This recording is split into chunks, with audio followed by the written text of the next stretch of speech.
Would have been nice if it was a better weather day, but I just rented a Bolt.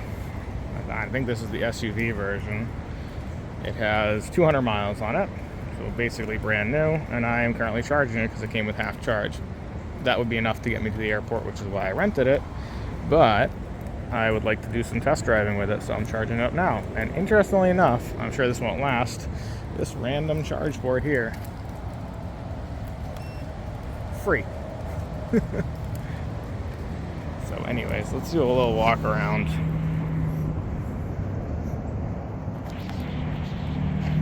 See here, it's the Bolt, I don't know what this is. Maybe this isn't the SUV. It looks like the SUV. It's high driving, or feels high driving. But it's Bolt EV. It's in silver. Really not much to it. No sunroof. It does have leather. Here's the charging door right here. Super easy. Let's see how long it takes to get from 1 to 1. So, you see right now, it's at 118 miles. Charge complete by 9:30. So that's a ton of time. This must be a really slow charge. I'm not sitting here until 9:30, but I'd like it to get to 80%, you know? So anyways, inside it's very new. Like I said, it has 193 miles on it, so very nothing. Back seat, it's all leather. It's got a little bit of a trunk in the back. It's a hatchback. Nice headliner, got OnStar. This doesn't have like that camera mirror. I know some of them do, and it's weird because this has leather, so I would have assumed that it would have, but maybe they made that change. It has a huge screen.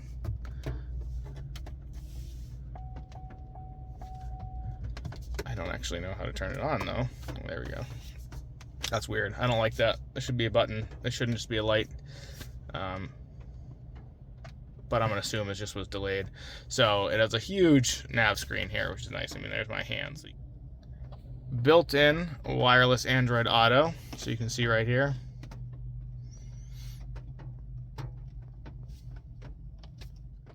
It's got nice Waze screen. I mean, this thing is massive. It still has a little protector thing on it. And I thought that they were doing away with Android Auto on GM, but it has Apple CarPlay too, wireless. So let's see what year this is. Yeah, so this is a 2023. So this is a brand new 2023 Chevy Bolt. It's pretty cool. It drives really well. We're gonna get some driving experience, assuming I had enough charge here. Although, like I said, 9:30. It is currently 3 o'clock, I believe. It's not even. Yes, 2:57. So there you go. That's 6.5 hours to fully charge. Now, I like what I think. This could be just a really slow charging port. It's free, so that wouldn't surprise me. But maybe it gets to 80% very quickly and the last 20% takes a while. But if it doesn't, so we're going to sit here for maybe 20 minutes. I'm not going to give it much more time than that because I'm only driving at 50 miles at most to the airport tomorrow. But I wanted to be able to have a little bit of extra charge so that I could do some accelerations and driving feel. So, and they, in the rental agreement, which is ridiculous, they say you have to return at 70% charge. I mean, obviously it had 50% charge, not charging it more, returning it more than it had charge in it. But that's kind of nonsense. I mean, most people don't have access to a charger, especially with a rental car. And you're going to go sit in a parking lot for 6 hours to charge your car? I mean, I don't think so. So, I mean, they need to make concessions on that if they're going to force the electric cars on us. But let's see. Do we have a status update here? I don't actually know how this. There's still nothing at 120, so we've gained 2 miles of range. Anyways, yeah, okay, so this is the Bolt EV2 LT because it has the leather seats. It does supposed to have surround cameras. I don't see that. I'm not really sure, and I don't know if that would mean it would come with cruise control. And I also don't, it says press brake to start. I mean, I don't know why an electric car has a startup. That seems kind of stupid to me. But oh, and I guess it doesn't charge. It doesn't charge when it's on, maybe. or that's just a warning to let you know. But either way, let's see if we have comfort and convenience here. Auto wipe in reverse, that's okay, that's nice. Collision detection. Do we have a camera? Is what I so yeah, heated seats. That's another one that they said is standard on the whatchamacallit, on the 2LT. So heated steering wheel, interesting. Forward collision system, alert and brake, pedestrian, all that same. So it has all that features like the car. I don't think it has Super Cruise, although I'm not really sure. I think this is for regenerative braking. It does have some buttons on the back of the steering wheel as well. It has some buttons over here. I'm not sure what they do. Yeah, I'm not sure what they do. Cruise control here. Set and resume. I think this is the distance between the collision. I'm not really sure though. And then it looks like this is how you speed up the cruise and reverse the cruise. Set and coast. We have push to talk voice, phone, and then just the settings for this screen here. Oh, high pressure. Home. Let's see. Okay. What's this? You can have nav. Okay. That's pretty cool. Audio. Okay. Nice. Info. I think that's where we were. I'll be interested to see if it's still charging. If it's still charging when we like if it goes up or down, because the car's sort of on, you know, it's just on, it's not doing anything.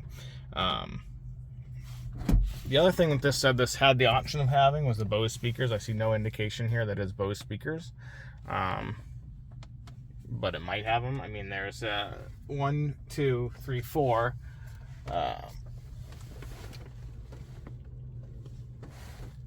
5, 6. There's at least 6, because there's in the 2 back doors as well. We'll check the trunk. I'm gonna turn this off right now so that we can continue charging, because I don't want to waste my time here.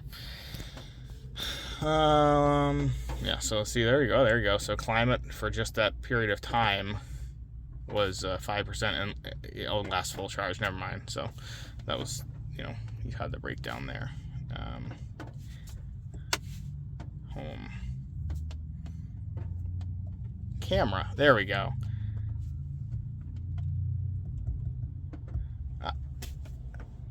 Was it working?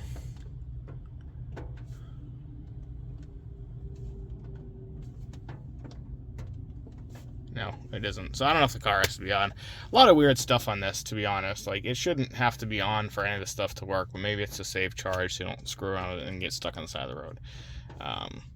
There's a little bit of a learning curve to all of this stuff, apparently. I don't know why there would be. You'd think this would be designed for the masses, but it has this nice piano black touch. I know that most people don't like that because they think it's going to get scratched.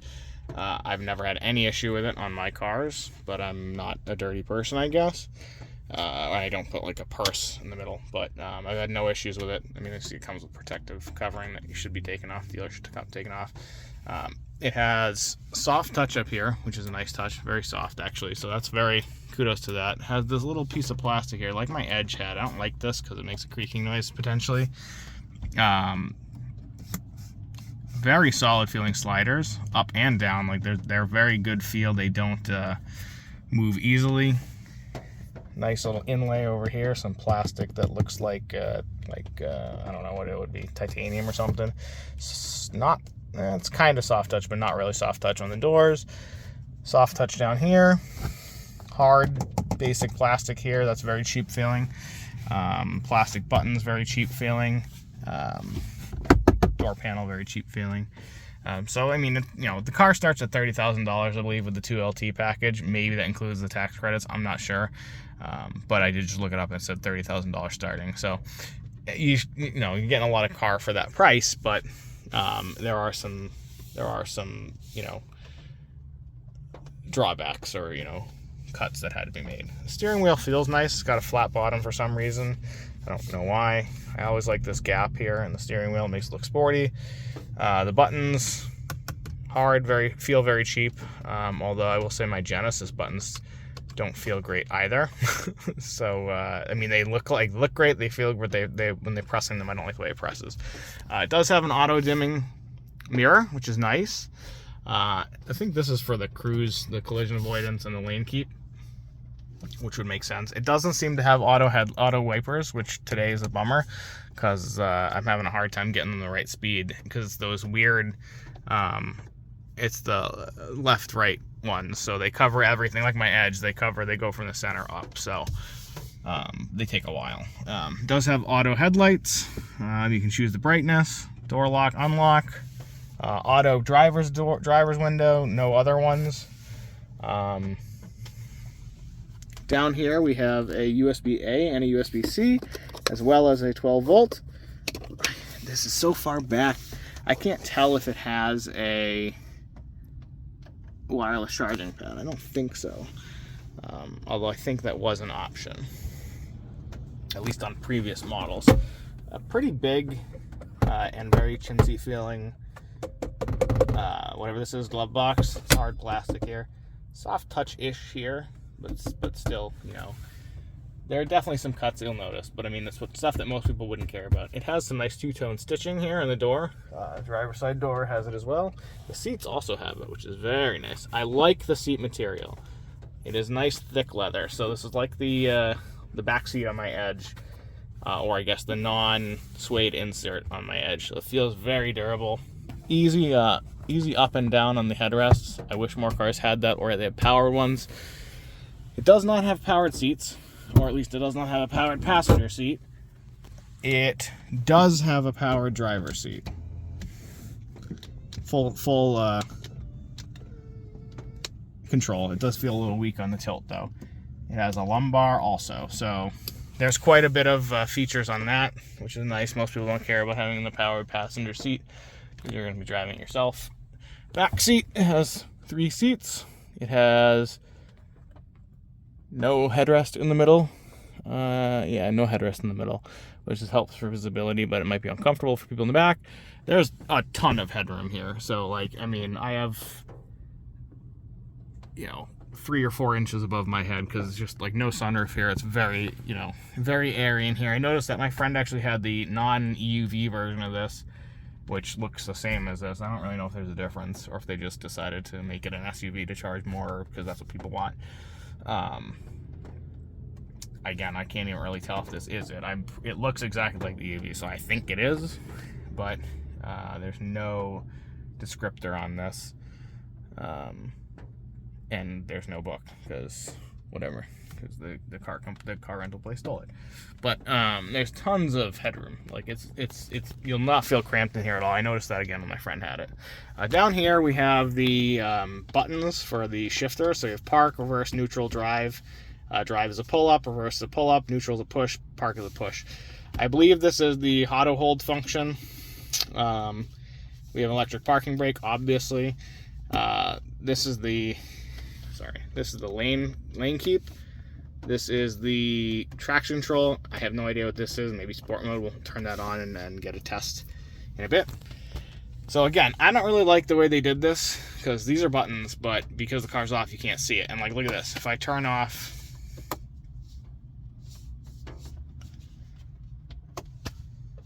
how do I do this? We're up to 123 miles, so we've got 124, and maybe gotten 5 miles in 15 minutes, so it's pretty bad. I think this is a slow charger, though. I think this might be an AC charger. Oh, I think I bet I have to open the door for it to shut off. Yeah. I mean, I don't know why it's, oh, there, while we're looking at it, so there you go. It's not LED lights inside, which is kind of goofy. They are very bright, though. But this right here is what I was saying. So, like, look, there's no way to tell what button it is. Like, power or, home or whatever that is, select. There's no way to tell. So I don't know why they did that. It looks cleaner, but it's annoying. Let's go around to the back and see what we have there. So it's a really basic back seat, which is not surprising. No power outlets, which is surprising. None at all. Well, let me check that. Might be some in the armrest. No, there is none in the armrest. So no power outlets back here, which is very surprising. No pocket on the driver's seat, which is acceptable. A lot of cars have that. There is a full pocket on the passenger's back seat. We have power windows in the back on both sides. Again, there's plenty of headroom here. It's not as much as the front. I'd say I probably have an inch and a half would be my guess. Maybe an inch. Again, one light in the center. It's pretty chintzy feeling. Like there's a lot of low quality feels in this car, and that's not surprising because they have to keep it in under a certain price point. Like it's all injection molded, very hard plastic on here. Soft touch-ish on the door armrest. Nice metal door handles, which is nice. Well, yeah, they are metal. They could have gone plastic on that, they didn't, so at least there's that. Plastic little door lock things, no frills. The seats are nice though. The seats are full leather, they're perforated. I don't think they're vented. There's really not much to the back here. You have a hook, no handles, no grab handles. There's one handle in this whole car, which is over there. But that's weird. But there is a hook here on either side of the back. Let's go to the trunk.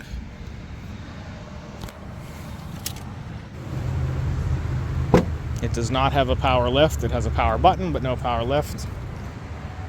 It came with a cargo holder here, or cargo shelf, whatever they call that, so you can hide it. It's a pretty spacious trunk. It has a ton more down here. I remember my friend when he had his. There's the book. We'll see what it is once and for all. This just says Bolt EV, so maybe this is not the EUV. I don't really know what the difference is. We'll look at that and see. It came with a charger, which is pretty cool. AC. I mean, I guess it has to, right? You have to have a way to charge your car. But I remember my friend had this where I think he just removed this piece. Yeah, you can remove it. And then he had a ton of storage in the back of it. So maybe this is his car. It looks a little different, but maybe it's because it's silver. What do we got here? Nothing. I like this style trunk. A lot of people don't because they make it think it feels cheap, but I like it's more durable. We have a backup camera there, rear wiper. It does have touchless entry. You have to push the button to do both, lock and unlock, which is actually not a bad feature because as I've had it before, the put your hand in it thing, this should change back to 930. Did this before for the charging, but again, we're not trying that. But so we're at 126. I mean, it's pretty tough. I don't know how many miles we've gotten, but it's not going super fast, and I didn't expect it to be that slow. But maybe it's a real range thing, like it doesn't matter if you step on it. But yeah, back to the door handle thing. I have had a car where it was fully drained, a gas car, my first Charger back in 2013, because people with leaf blowers in the parking garage I had it parked in while I went on a trip blew sand up into the sensor, and it just constantly was trying to unlock. So it was dead by the time I got back, which was a real bummer. But yeah, so this is definitely the Bolt EV, not the UV. It does feel a little different than my friend's, but it's just maybe 2 years newer. So there's that. Does that have a heads-up display? I'll have to check that. Let me check the book. But so I do know that this does not have Super Cruise, because it would have a button here for it. So I don't know if it actually has steering either. It has the cruise control where you are tied to the car in front of you, and I think it might have lane departure warning. This is not auto hold, or maybe it is. They just call it something else. This is called 1 foot driving. So I think it means you don't have to put your foot on the brake. So maybe it is what we would call auto hold. We can try that out when we're driving it. And this is indeed the sport mode, and that is lane keep assist. So I'm not really sure what Super Cruise is. Super Cruise might be like actually sort of automatic driving. It doesn't have that, but it does seem to have the typical lane keep assist with the tagging to the car in front of you, which is not bad. I mean, that's typical fare, especially on a car with $30,000. It's great. The key has some nice pen marks on it. Not sure why, but it also has a lock, unlock, and then alarm function, and then a remote start. A remote start, I guess, is for climate. I mean, obviously the engine's not going to run, so it doesn't need to warm up. But there you go. It is actually, it's a nice key. It feels very solid. I like the way they did this. I like a lot of the Chevy keys, to be honest. I like my Edge ST key as well. I do think you can get a physical key if I can depress the button long enough. I think if I push this little button right there, this whole thing should come on. Yep, exactly. So you get a physical key here if it goes in right here like this. And it's about pushing this little button here, which is a little difficult to push, but you're not going to be doing this that often. So it does have a physical key. Okay, so I'm going to give up on charging it. If it has 2 miles of range when I bring it off at the airport, then so be it. I'm going to yell at them for giving me a car with half charge. But I'm just going to say right now, this is not the future. Not until we have infrastructure, because, I mean, I am not a electric car guy. I mean, I have nothing against electric cars. I consider the Tesla. But the fact that it's taken a half an hour to get me 7 miles of range or 8 miles of range is ridiculous.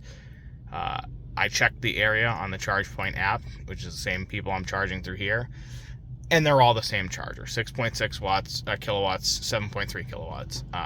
That's nuts. Like, the fact that it takes that long to charge is crazy. And this is at a ChargePoint too. I don't know, this might even be faster than what you can charge at home, although I would hope not. I mean, I think this is an AC charger, which is why it's slow. I think they have the DC supercharger, whatever they are. But until those are everywhere, and until we have the power to supply those, which we don't, I don't know how these are going to be used as a everyday car. Like, or I shouldn't say that. How they're going to be used as an every car. Like, I could totally understand using this at your house. If I were to just pull up to my house, plug it in, and leave it overnight, no problem at all. Like, that is the way this car should be used. How are people going to use this, though, when they don't have a garage, so like in their city, or as a rental car? Like, this is pretty crazy as a rental car. Like, I'm only going a short distance, 50 miles or so, but if I were going on a road trip, there's no way I would ever deal with this. I mean, it takes five minutes to fill up a car with gas, and that's assuming that there's no line. So maybe 20 minutes if there's a ton of cars there. But then what happens if there's a ton of cars at the charging port as well? Then you have to wait for people to charge in front of you and then charge your car. Even if it's 20 minutes to charge at a fast charger, I just don't see how that's going to work. I mean, I totally expected this to be a better experience charging than this already, but I genuinely didn't know much about slow or fast charging. But now I can tell that all of the charge points in this area, and this is an office park, while free charging, and again, if you were pulled in for your workday, then maybe it really wouldn't make much of a difference. But if you're trying to just go somewhere, charge while you're going somewhere, it's a real pain in the butt. And you have to stay with the car or go do something while it charges, and I hope nobody unplugs it. But yeah, that's just an aside. Like, I don't know. We're not there yet. Again, if you want to buy an electric car, like, I could definitely use an electric car in my daily life because I don't drive anywhere, and I would park it in my garage and charge it, no problem. But like, how can this be the every car in the country? It can't, because it's not going to work as a commuter car for a lot of people, or as a rental car, or as a city car. It just can't, like, unless you have that much free time to spare. I just don't know how it works. It's just not going to work. But the car itself is nice, though. I mean, I think that's the way we need to look at these, is it's just another power source rather than saying it's an electric car. The interior is just like a normal car, a cheaper normal car. Like I said, it's got some nice touches, but it does have a lot of cheap plastic here. But it's a $30,000 car. In today's world, that's really cheap. I think there's a lot of subsidies in this, because there's no way that you can make this for 30 grand if you see what the other 30 grand cars are, because this is about 0 to 60, and we're going to test that, but I think 6.4 seconds, maybe less, which is really quick for a car. It's got leather, it's got the giant screen with the Android Auto and Apple CarPlay wireless. I mean, a typical basic car. The cheapest car you can buy, I think, is like 16 or 17 grand now. It's like the Mitsubishi, or the Mitsubishi Mirage, or the Nissan, whatever that thing is, Versa. So, and those don't really have any of this. Those are going to be really stock cars. But obviously this is almost double the price. The cheaper version of this is, I think, 25 grand, which would still have the screen, but it just would have the cloth seats, and it wouldn't have the cruise control stuff. And I don't think it has the auto dimming mirror either, but that's all stuff you can live without. And the cameras, it doesn't have that either. But it's just, I don't know. I mean, it's a bummer. Like, I genuinely thought, after being here for half an hour, I thought we would have close to 80% charge. I thought it was going to get all the way there. And again, I didn't, coming into this new, I didn't realize that there were the majority of chargers were super slow. Like, every time you see these at the office building, I didn't realize it. So, yeah, I mean, it's weird, because where I work, they actually have a charging station, and it may or may not be faster than this, but it's locked. Like, you have to sign up through the company for access to it. I'm not sure why. And this is just some random office building that I pulled up next to, because I saw that it was not a locked charging thing, and it is free though. So, but that won't last. Obviously, as more people have this, they'll charge more, just because electricity is going to run up. Plus, they want to dissuade people from just sitting here parking, charging their car all day and taking up a spot. But definitely some struggles here and hurdles. Again, a daily car for a person with a garage, I think it's fine. I think you're not going to notice the difference. Probably even save you a hassle from having to go to the gas station and wait in line there. But for somebody who doesn't have a garage, or who does long trips, like say you drive, which again, I don't know who does this, but say you drove, 80 miles each way, it's not going to work. And it's a rental car. It really makes no sense. 0 cents as a rental car. Like, I really don't understand. Yeah, I mean, they must have gotten paid a ton of money to start stocking these cars for the rental cars, because it makes no sense. Like, the checkout process at the rental place took that much longer, because they had to go through and say, are you okay with an electric car? How far are you driving? Do you know how to charge it? And I mean, they were adamant that it's the future though. So, I don't know why. It's mind-boggling, the push though for an electric car at these rental places. I rent a car to drive long distances. That's when I rent a car. This time just happened to be because I don't want to park my car at the airport for Thanksgiving, because I think I'm not going to be able to get a spot. So I decided to rent a car, drive to the airport, rent one coming back. So it's a short trip. But normally I'm renting cars to drive 1,500 miles. And there's no way I'm going to pull over and charge this and hope I find a fast charger, but pull over and charge this for half an hour 4 or 5 times on my already ridiculously long trip due to traffic. It's not ever going to happen. So, yeah, but I digress. Again, I don't want it to sound like I'm against electric cars. I'm not against electric cars. I really liked when my friend had it. I like this car a lot. I think for the price, it's actually a great car. I've recommended it to people. I recommended people look at the other electric cars, like the Tesla, for damn sure. Absolutely. I think, with the, if we're paying for the tax breaks anyways, then you might as well take advantage of them, because it makes them a lot cheaper than another comparable car. Without the tax breaks, I'm sure these would be way more expensive. So that's another argument. But I like the car. I like the driving feel. It's way quicker than a typical car. It's not faster. I think the top speed is 99 miles an hour. So it's slower than a normal car, but it's way quicker, because 0 to 60 a lot faster than a typical car. And the driving feel is solid. Like, a lot of cars are moving to CVTs, and I hate CVTs. I've said that before. I hate CVTs. They're potentially unreliable, and they have very little driving feel. but they get great gas mileage. That's why the Nissans get 46 miles per gallon, whereas, a normal car might get 37, 38 in that same layout. But this is a better feel than those. It's instant power. It feels very torquey when you step on the pedal. You lose it as the faster you go, which is typical. The torque drops off as you're accelerating further on, as the wind resistance and is hitting the max of its power, its abilities. So, but that's to be expected. But low down, this is a great drive, and it feels like a boat. Obviously, it's very high. It does have a low center of gravity to the battery pack, but it's very high up, and the tires aren't great. So,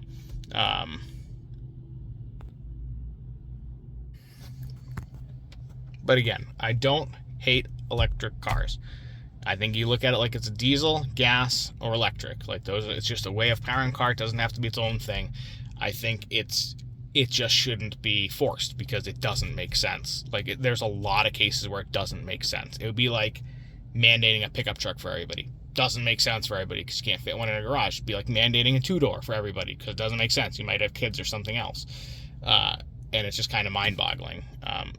But as a personal car, like if I were to use this in my house, working from home, with a garage, it would be fine. And that's why I considered one. And that's why I'd still consider one, because for me it works. And for a lot of people it works. But this, as a rental car, or as somebody who lives in the city, it doesn't work. And if they want to make that choice of the hassle to deal with having to go park somewhere and charge it, in public and sit with the car for 6 hours, or at best case, half an hour every time they need to charge it, then that's on them. But and they can make that choice. But like if you're gonna force people who it's not, it doesn't make sense for them to use, then I just don't understand it. And like I said, the rental car thing is mind-boggling to me, and especially because in the contract, and I don't know how strictly they adhere to this, but in the contract they say you have to return it at 70% charge.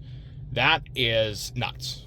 If they're gonna force you to use an electric car, they need to own that they're gonna have to charge it at their car place, and the car is gonna be out of service for the amount of time it takes to charge. So a slow charge, it might take 12 hours from empty to full, or a fast charge, takes an hour, whatever it is. But that needs to be on them. You can't possibly expect the people who rent your car to be forced with sitting there charging this potentially 6 hours, and then you don't give them a charge card or something like that. You have to download an app, which I did. I downloaded the charge point app. There is a cable in the back, like I said, but who knows how long that'll stay with the car. I imagine it'll be stolen very quickly because I think they're expensive. But it's just kind of a big inconvenience. So that definitely is a change. If they're going to make you rent an electric car, they need to make it so you can return it empty. But again, I don't want to sound too negative. The car is overall great, and really the only thing is the charging. Like it's just a huge inconvenience. But the car itself is, if electric car works for you, it's great. Like I really enjoy the driving, how fast it is, and all the features that comes with it, especially for this price point. So I'm really trying. I'm trying not to sound negative. I really am not, as I'm not negative about the car. I like electric cars. It's just as a rental car, the fact that it's taking so long to charge is shocking to me. But don't hold it against the car. This is what the surround view camera looks like, in case you were wondering. It's a pretty nice screen. I think it's because of the water, where it looks like a little blurry on the left side. So it has a front camera as well, as you know, and side camera, so it's pretty good. Camera options we have are side view, front and back, which is very nice. Front top view, back view, zoomed I guess, I'm not really sure, which is pretty cool. And then we have the traditional wide fish angle, and then back fish angle, and then we have the backwards. I guess those are the guidelines. And then the 360. If we turn that off, does it get big? It does. So I mean, that's pretty nice. This one right here, I have that on the Genesis as well, and it's a great feature because look at how tight we're gonna get this. zoom in, don't hit things. Wow.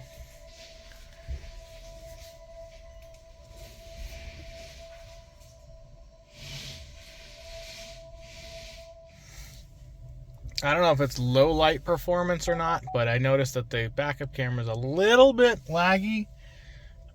It might just have lower frames than I'm used to. It's very weird that the radio will play with Android Auto on. I'm sorry, with me recording a video, because it doesn't usually play on my car, which is kind of annoying, to be honest. I'd rather it did play. I'm just not used to it.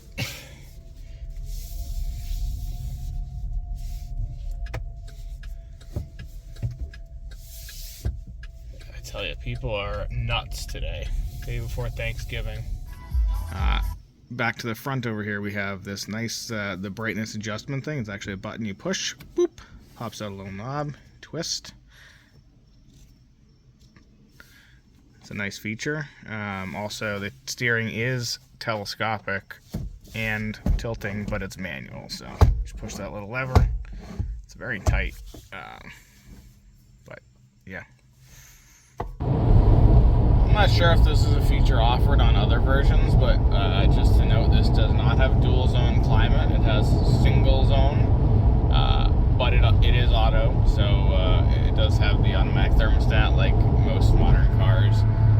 It does have heated seats on both sides, heated steering wheel, and that's it, pretty much typical affair.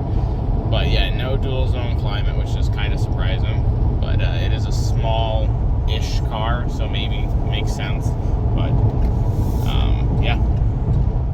I guess if the slow charging gets to you, you can always just plug it in at home though. It did come with a charger. They also say they'll give you a free level 2 charger. I don't know. Charging at home, however, is apparently the slowest thing in existence. With that charger. The level 2, which it might have been what we were on, I guess it's the same speed, but this one, with the the typical 120 volt outlet in that adapter, I've gained no miles so far. It's been charging since 4:10, so about half an hour, a little more than that. And now it says 5:45 a.m. is the charge, full charge. So yeah, even slower this way. A friend did tell me that you can change something in the dash to activate, I don't know what's going on here, 12 kilowatt charging mode instead of 6. I don't think that would work in my house, but it might have worked where we were, although it did say the chargers were 6 kilowatt hours. I don't think that's what I want.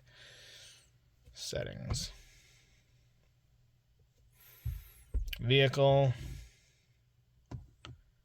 See, I don't see anything in here that would lead me to preferences. Like, I feel like this is just for the whatever this is. The screen is the highlight of the car for sure, in the interior at least. It's very large, it's colorful, it's relatively easy to use, although I've noticed a little bit buggy, but that could be because the car is off, I'm not really sure. So it did come with Sirius satellite radio, although the subscription on this is expired or not set up. The car only has 200 miles on it, so I don't really understand how that's possible unless people just really aren't using it, and this is actually old. Again, it has wireless Android Auto. I'm assuming wireless Apple CarPlay, though I can't vouch for that. I don't have an Apple, but I do think it has both, which is very nice. You literally just go in here. You do phones, and then you just add phone, and then from there it just works on its own. So you might have to be stopped. I was not in park, but I was not moving. So it does have Wi-Fi hotspot. I don't know anybody that uses that. I have a audio test that I posted on the channel. It's not going to be part of this video because it'll probably get demonetized on it with the whole video to get blacklisted or whatever. So I'll link to that in the description. It actually sounds really good. This does not have the Bose, at least I don't think so. It says the Bose comes with the with 2 USB outlets in the back. This one doesn't have that, so I don't think it's the Bose. But even without the Bose, it sounds very good. Like, definitely among the best stock stereo I've ever heard in a car, and the bass was very impressive. So that, you know, I mean, the Bose option I think was $700. It's probably worth it for the 2 USB ports in the back. But as far as the audio goes, I don't think it's really necessary because it's got a very good stock sound system. What else do we have? I mean, we don't really have anything here. Like, the car's off, so it's kind of be, a lot of the stuff's maybe not, you know, going to pop up. Let's see, do we have anything in the energy tab? Power off. We have a nice charging thing here. So 8 amps, I guess we're using right here.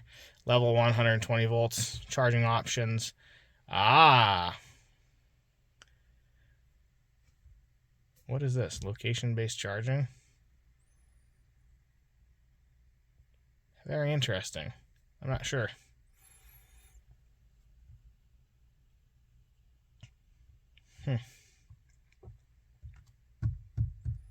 Oh, I guess scrolling down gives me that. I'm not really sure. So current range. I don't understand what the point of that is. Oh.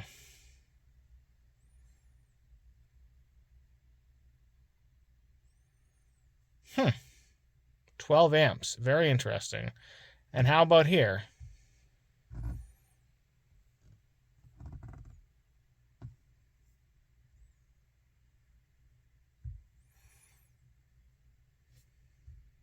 This might have been what they were talking about. Change it to 12 amps.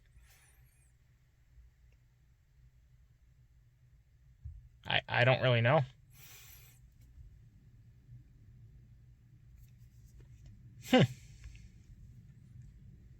So that must be what my friend was talking about. 12 amps, not 12 kilowatts. 12 amps. So let's turn that on and see. Charging will complete. This got worse now. It did say 5:45 a.m. tomorrow, right?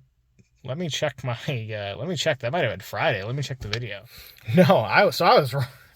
I did just check it. So it was 5:45 a.m. on Friday. So changing it to 12 amps from 8 amps. I don't know if there's an issue on the house, like it causes strain on the house. It gives some warning there. I mean, I don't really care. To be honest, you know, for right now, because I'm not going to be doing it long term. You may want to talk to, you know, electrician or something if that's the case, or maybe it's just a, you know, for older houses. But it did change it from 5:45 a.m. on Friday to 5 p.m. tomorrow. I didn't even realize that we were talking 5:45 a.m. on Friday. I didn't realize how long it was going to say it was going to take to charge this car. But with the 12 amps, it's about, where it's saying it's 24 hours to charge from halfway to full without a level 2 charger.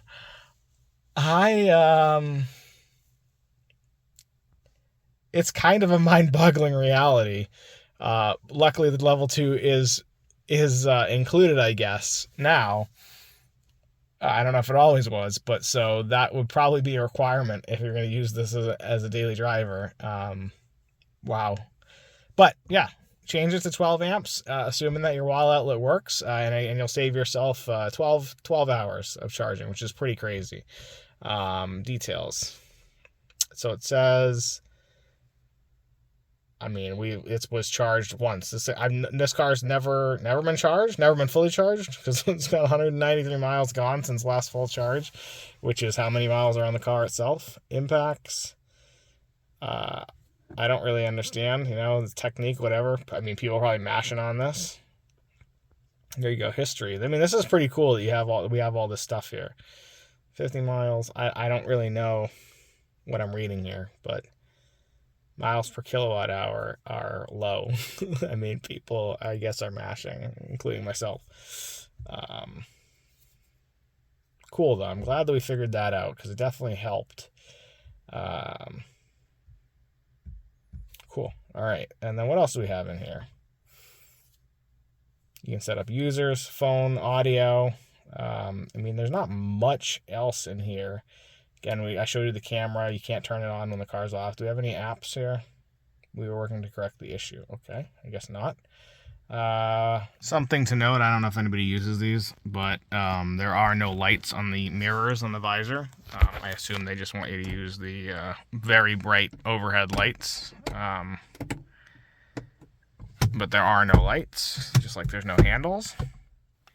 As you know, I like to install dash cameras on my car using the Dongar adapters. It looks like this has a pretty easily accessible plug right there, so you may not even have to take this off, but I bet it would be pretty easy to take that off just like it is on every other car.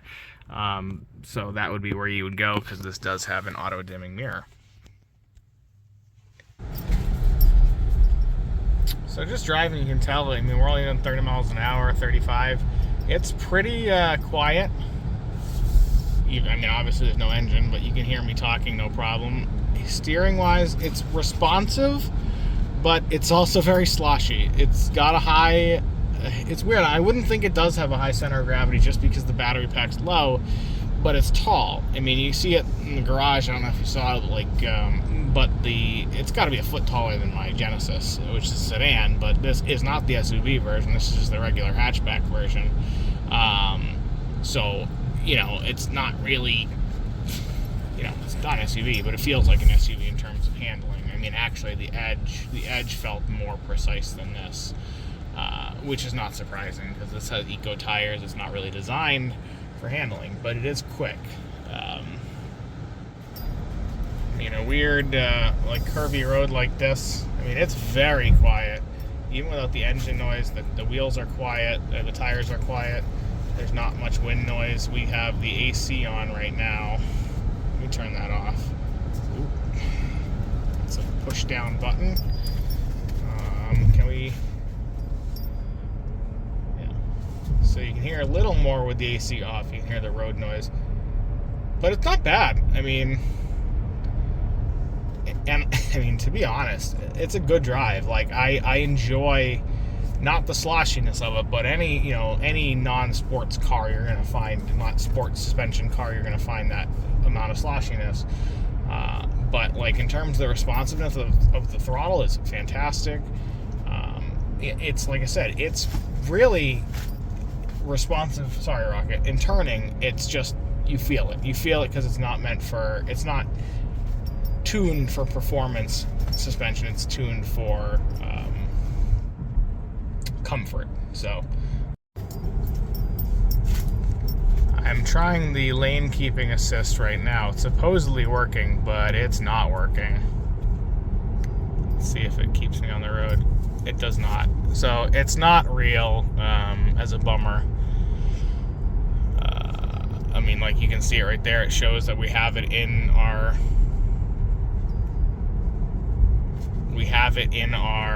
like, the lanes are green. It sees it. It's just not picking it up. I don't know if that's just like, so like this, it's very similar to the Mazda. Okay, so it pulled me back, but I had to cross it first. It's not like my car where it literally just will drive it, like it's seeing the lines. I don't really understand why some cars are different, other than maybe just the amount of money that they put into it. But the Edge steered itself, and my, oops, that's a stop sign, and my Genesis G70 steers itself. So I don't know what the reason is behind this not and the Mazda not, but that is the case. It doesn't seem to really fully steer itself on back roads, at least. Highway, it might, but I mean, if it's gonna only steer you when you're pulling it, when it's crossing over the lane, I don't think that's very useful, because again, you know, a cop's behind you, or, you know, or anything, it could hit a curb, but like, that's not like a fluid experience.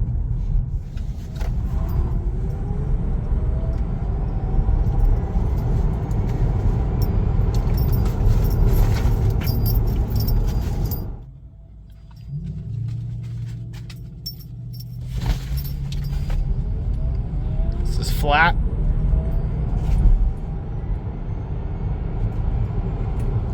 There you go. There's your electric electric. Oh yeah, and then the brake off is it definitely did heavy regenerative braking. So that was a pretty good showing, if I do say. I don't feel like it behaved as quickly as it could have. I'm not sure why that would be the case. We're dead flat, but we'll have to check the time when we get it. Like, again, that was dead flat, 1 foot driving, so not even any delay between the brakes and gas on that one. Oh boy, with 1 foot driving on, every time you lift your foot off the brake, it or the gas, it like really slows way down, because I guess it's max regen. I'm not really sure what that means, but I would never do this in my car, but we're gonna do it here because it's fucking not my car.